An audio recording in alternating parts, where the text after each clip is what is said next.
今次我哋首新歌啦，就叫《超級大人》啦。其實呢首歌即係呢個歌名咧，係源自Jason 一個諗法嘅。因為今次小黑咧係我哋用咗之前男孩子標流淚嗰個做法啦，即係我哋四個都有啲諗法去俾咗小黑啦，然後小黑就將我哋四個嘅諗法去 group 埋咗做呢首歌。咁其實就係講人越大，其實有好多遺憾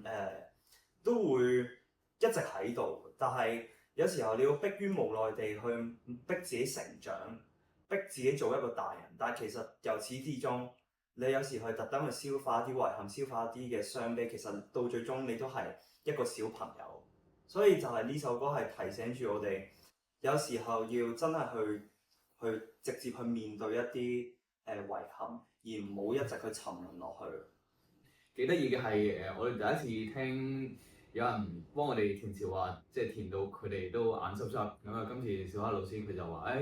即係佢填呢份詞都幾有感覺咁樣，我哋都即係好開心。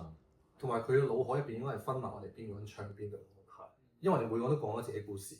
然之後佢就喺可能 first 度就係可能講我嘅故事，或者 pre-chorus 時候可能講其他人嘅故事。因為我一開始咧就係講咗係我之前隻貓貓啦，同埋屋企人嘅嘢，即係大家都係即係都係過咗身，咁係一種我自己覺得好似有嘢未同佢講嘅遺憾咯。因為隻貓走嗰陣我都未知，因為嗰陣時冇同屋企人住，跟住然之後咧就突然之間就收到消息話其實隻貓貓已經走咗啊！跟住但我心諗嚇咩時候，點解我唔知？但係我諗應該係即係嗰時屋企人唔想我太傷心，嗰陣時先冇同我講。但我知道咗嘅時候已經係冇見佢最後一面㗎，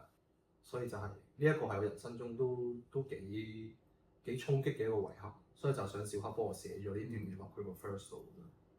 咁即係啱啱聽到阿 Kim 嗰個故事啦，我自己都即係好深刻嘅就係我都係寵物啦，咁但係嗰陣時就因為返學又剩啊住 hall 咁，好少陪佢咁17年咁樣，跟住佢走嘅時候我係好遲先翻去睇佢，咁雖然睇到佢走嗰刻啦，但係就係咁諗翻點解之前陪多啲佢啊咁樣嗰啲嘢咯，所以即係有啲嘢過咗就冇得追嘅，好多時候都咁，所以就嗱我隻狗而家喺呢度，所以我就永遠帶住佢咯。就佢離開嗰一刻到而家，我每日都帶住，就係咁。咁今次 MV 揾咗 Oscar 去幫我哋拍啦。咁因為之前一直都好想揾 Oscar 去試下拍 MV 嘅，即係因為之前都係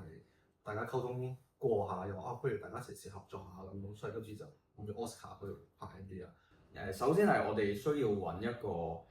好啱嘅角色去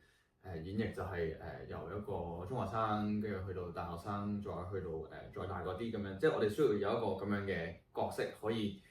match 到呢個形象。咁啊 Tiger 師兄咧就啱晒，即係佢做到咩年紀都得。咁同埋就係因為之前都有睇過佢嘅一啲劇集啊，又或者係即係佢自己 MV 嘅演繹都覺得好好。聽講我哋今次呢個係第一個 Tiger 師兄幫其他人拍嘅 MV 嚟嘅。係啊，咁啊，自己係非常之榮幸可以獲得今次機會。下次不如